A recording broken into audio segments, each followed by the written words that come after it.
주님의 이름으로 사랑하고 축복합니다. 아멘. 오늘도 공휴일이지만 하나님이 함께 하시는 은혜가 삶의 모든 영역에 또 현장에도 있기를 간절히 소망합니다. 아주 중요한 오늘 운율이 이렇게 있어요. 때. 근데 중요한 건 가장 좋은 길로 하나님이 우리를 인도하신다는 것을 우리가 기억했으면 좋겠어요. 1절에 말하는 천하만사에 다 때가 있다. 모든 것을 가져왔다도 자랑하는 그 솔로몬이 이 전도자가 되어서 스스로를 전도자라고 소개하면서 그렇게 말을 하고 있는 것을 보게 됩니다. 모든 일의 결말은 사실은 우리는 모릅니다. 그리고 모든 일의 결말을 우리가 원하는 대로 사실은 낼 수도 없습니다. 그리고 인간에 의해서 모든 결말이 이루어진다고 하지만 그렇게 생각해도 사실은 다른 측면이 있죠. 아무리 열심히 해도 안 된다. 그러나 열심히 하면 새로운 길을 내고 새로운 역사를 쓸 수 있다. 그런 서로 다른 마음이 있을 수 있습니다. 그러나 우리는 모든 것을 다스리고 통치할 수 없다는 것을 알아야 됩니다.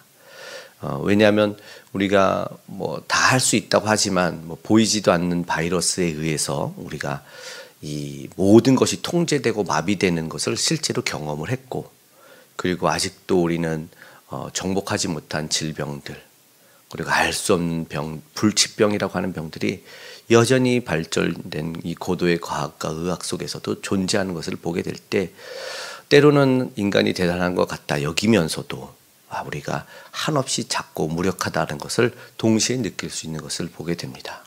모든 것을 치료하는 병원 옆에는 늘 장례식장이 있고, 우리가 아무것도 뭐 안전하다 하더라도 장수한다고 스스로 할 수 없는 것을 보게 됩니다. 건강해도 스스로 내가 몇 세까지 살 수 가는 날은 모른다. 우리는 그렇게 알고 있습니다. 그러니까는 전도자가 말하는 것이 하나님의 때, 그러니까 우리가 알 수 없다. 잡히지도 않고 오히려 그렇게 했는데도 고통과 슬픔을 피할 수도 없는 것을 보게 될 때 말하는 하나님의 때를 우리가 바라고 기도하기를 원합니다. 왜냐?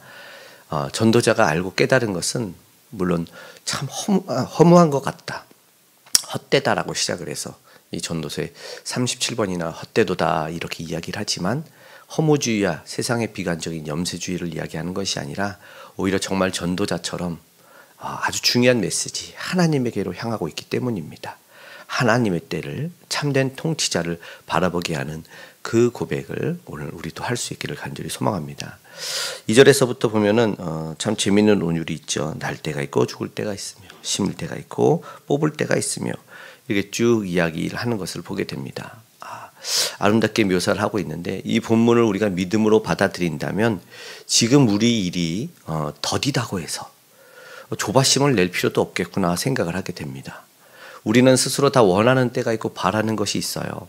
그래서 개척교회는 뭐 빠른 부흥과 성장을 원하기도 할 거고, 시험 공부를 하는 사람은 빨리 와서 합격하는 걸 바라기도 할 거고, 뭐 결혼하고 싶은 사람은 결혼도 하고 싶고, 아이를 갖고 싶은 사람도 있고, 다 바라는 때가 있어요. 조바심이 나지만, 그러나 어느 때 기도하고 있던 사람들은 내 때가 아니라 하나님의 때 적절한 때 주셨다 이런 고백도 하게 되고, 결국은 어쩔 때는 간절함이 응답이 되기도 하고, 또 분명한 것은 때가 있었구나라는 것을 깨닫게 된다는 것입니다. 그런데 오늘 우리가 조금 더 그 때와 우리가 바라는 것들을 소원하는데 얻어질 때를 생각해 본다면 우리가 많이 내가 원하는 것 때문에 조바심 낼 때가 있다는 겁니다. 하나님 지금입니다. 당장 해달라고 그러나 하나님은 그것이 이루어지는 것이 중요한 것이 아니다라는 것을 보게 되죠. 중요한 것은 우리의 마음과 태도고 우리가 하나님을 의지하는 그 신앙인데, 우리는 그 결과가 당장 떨어지기만을 바랄 때가 있고, 또 특별히 이 조바심을 내고 급해서 당장 달라고 하는 것을 꼭 그 필요 때만 또 찾는 이들이 있다는 것이죠. 당연히 하나님이 그것을 원하지는 않으시겠죠. 물론 하나님이 주시기도 하고 그 급할 때 들어주시기도 하는 분이시지만, 중요한 것은 우리가 그때를 주장할 수는 없다. 하나님이 이 통치자이시고 만왕의 왕이셔서 가장 적절할 때, 좋을 때 준다는 것이죠. 그러나 우리는 일방적으로 외치고 있지는 않은지를 되돌아보면서 우리가 기도할 때 우리 모든 인생을 주관하시고 세상을 다스리는 하나님께서 가장 좋을 때 가장 좋은 것을 주십시오라고 한 번 더 겸손함으로 기도할 수 있기를 우리가 바란다는 것입니다. 하나님은 말씀드린 것처럼 가장 적절할 때 최고의 것, 최고의 선으로 우리에게 허락하실 줄 믿습니다. 그것이 오늘 말씀드리고 싶은 것이요. 가장 좋은 길로 우리를 인도하신다. 9절에서 10절의 말씀을 보니까 인생들에게 그러니까 인생에 살아서 이 삶이 허무하다는 것을 깨닫긴 했습니다. 근데 그것이 깨달았다고 해서 이 전도자가 끝났다, 모든 것을 포기해라가 아닌 것을 봐야 됩니다. 전도서 12장까지 있는데 12장의 결론을 다시 한번 이 창조주 하나님으로 향하고 있기 때문인데요. 수고로 말미암아 무슨 이익이 있을까? 10절에 이 전도서 3장 10절에 인생의 노고를 주셨다. 그래서 애쓰게 하셨다. 우리가 수고하도록 하나님이 만드셨다는 것인데 세번역 성경으로 10절을 보니까 이렇게 말해요. 이제 보니 이 모든 것은 하나님이 사람에게 수고하라고 지으신 짐이다. 이렇게 말합니다. 하나님이 우리에게 수고하라고 짐을 주셨다는 것이에요. 그러니까 다 누구나 좋은 결말을 얻지 않고 하나님의 주권과 통치 아래 있다. 내 노력으로 결정되지 않을 수도 있다는 거예요. 물론 열심히 하면 하늘이 돕는다고도 이야기를 하지만 그러나 열심을 내는데 안 될 수도 있어요. 성경에서도 그런 걸 많이 이야기를 합니다. 하나님의 절대 주권을 이야기하고 하나님과 피조물이 완전히 다르다. 너희는 피조물이고 나는 창조자라는 아주 중요한 선을 하나님은 그어 놓으신다는 것을 우리는 기억해야 됩니다. 그래서 우리가 알 수 없는 수고, 알 수 없는 허무함이 존재한다라는 거예요. 그게 세상의 한계이죠. 그래서 11절에 보면은 하나님의 뭐라면 후반부 이렇게 말해요. 하나님이 하시는 일의 시종을 사람으로 측량할 수 없게 하셨도다. 이게 하나님과 인간의 차이입니다. 분명하게 차이를 두셔서 때를 따라 아름답게 하셨다는 말씀을 믿고 나아갈 때 하나님은 모든 것의 주권자, 주관자가 되시고 또 인도하심이 보일 수도 있고 또 들릴 수도 있지만 그렇지 않을 때가 있지 않습니까? 그래서 우리 인생에게 무엇을 말씀하냐면 이것이 하나님의 일이라면 너는 최선을 다하고 열심을 내고 또 하나님의 일이 아니면 멈출 수도 있어야 된다. 그곳에 하나님의 뜻이 있느냐 없느냐에 따라서 너의 노력과 수고가 조금 더 했으면 좋겠다라는 신앙의 결단을 할 수 있다는 것이죠. 하나님의 뜻이 아닌데 열심을 내는 것에 그 수고를 멈췄으면 좋겠다는 것입니다. 믿음이 좋고 신실한 삶을 산다고 해서 우리가 주위에서도 보지만 그런 사람이 다 형통하진 않아요. 이게 어떻게 보면 인간의 기준에 의하면 불합리할 수 있지만 하나님의 편에서 보면 절대 불합리한 것이 아닙니다. 왜냐하면 열심히 산 사람에게는 하나님은 영혼을 약속하셨거든요. 그럼 지금 보이지 않을 뿐이지 지금 보이지 않는 것 때문에 하나님은 약속을 깨트리실 뿐이 아니라 우리는 당장 보이는 것으로 그것으로 모든 것을 평가하려는 이 시야의 한계가 있지만 오늘 우리가 기도하면서 영적인 시야를 넓히고 영역을 확대시켜 달라고 우리는 기도할 수 있어야 돼요. 그러면 낙심치 말아야 된다는 뜻입니다.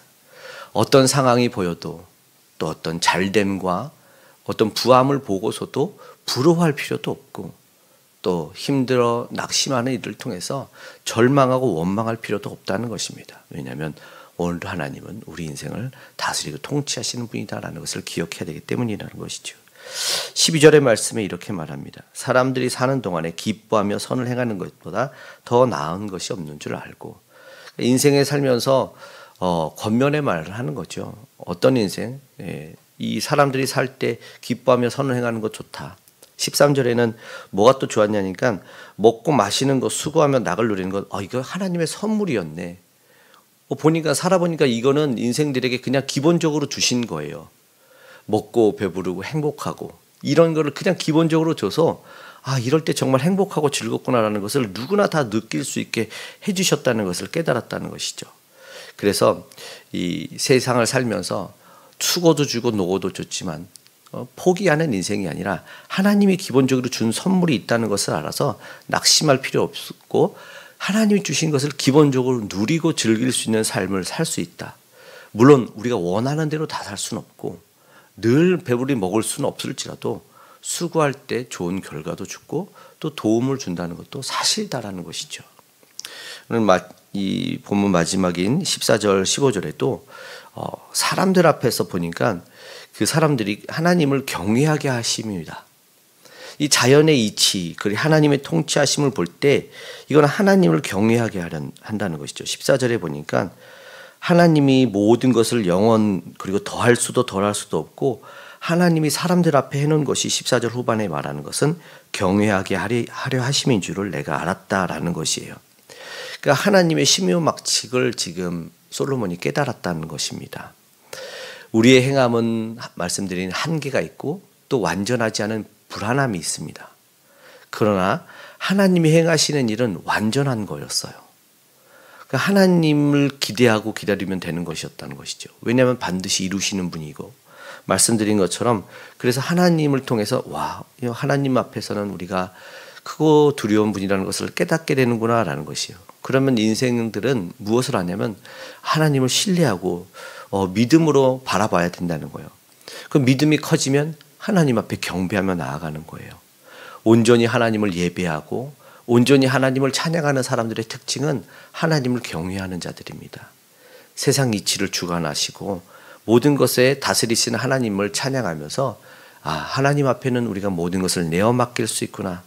그리고 나에게 주신 삶은 내가 어떠한 결과를 바라보는 것이 아니라 최선을 다해 열심히 맡기며 살아야 되는구나라는 것을 깨닫는 것이죠. 왜냐하면 하나님은 가장 선한 길로 인도하시는 분이다라는 것입니다. 가장 안전한 길로 가장 온전한 길로 우리를 인도하시는 하나님을 오늘도 신뢰하면서 개입해 주셔서 크고 놀라운 하나님의 통치하심을 경험하게 하여 주시옵소서. 우리가 계획할지라도 그 길을 인도하시는 분이 하나님이심을 알게 하여 주시고 겸손으로 머리를 조아리며 우리 주님의 놀라운 통치를 기대하는 우리가 되게 도와주시옵소서. 최고의 선을 허락해 주신 우리 하나님을 기대합니다. 이 땅 가운데 가장 좋은 예수 그리스도를 보내주셔서 우리를 구원해 주신 그 사랑 우리가 당장이라도 알고 깨닫기를 원하며 전하기를 원합니다. 그렇게 행하고 전하는 우리 선교사님들, 복음 전도자들 그리고 그 삶을 살아내는 우리 모두에게 함께하여 주시옵소서. 원수막이 악한 영향력을 물리쳐 주시고 도우시는 하나님의 은혜를 경험하며 하나님을 찬양하며 진정한 예배자 그 한 사람이 우리 모두가 될 수 있도록 도와주시옵소서. 아직도 주를 모르는 자들이 아버지 방종하며 자신의 뜻대로 행할지라도 하나님 저들을 긍휼히 여겨 주시고 생명의 복음이 생명이 예수 그리스도가 전달되어질 수 있도록 도와주시옵소서. 하나님의 통치하심을 이 나라 이 민족 가운데 역사하심 우리 모두가 알기를 원합니다. 그래서 하나님을 경외하는 아버지 치리자들이 나오게 하시고 아버지 하나님 세상을 역행하는 하나님의 뜻을 거스르는 자들이 아버지 통치하고 다스리지 못하는 세상이 되게 하여 주시옵소서. 하나님이 함께 하심에 특별히 믿음의 백성들과 동행하셔서 하나님이 아버지 지켜주심을 알게 하시고 무엇보다 치료하여 주셔서 아버지 땅 가운데 강건한 인생 살아가게 하여 주시옵소서. 무엇보다 다음 세대 귀한 영혼들 우리 어린 영혼들이 이 세상 가치관 따라가지 아니하고 주님의 통치하심과 그 인도하심 따라서 아버지 기독교적 세계관을 가지고 나아갈 수 있도록 은혜 베풀어 주시길 원합니다. 우리는 간절한 기도의 제목들과 소원들이 있습니다. 사랑하는 이들 향해서 교회를 향해서 나라의 민족 향해서 아버지의 자녀들 향해서 우리가 늘 기도합니다.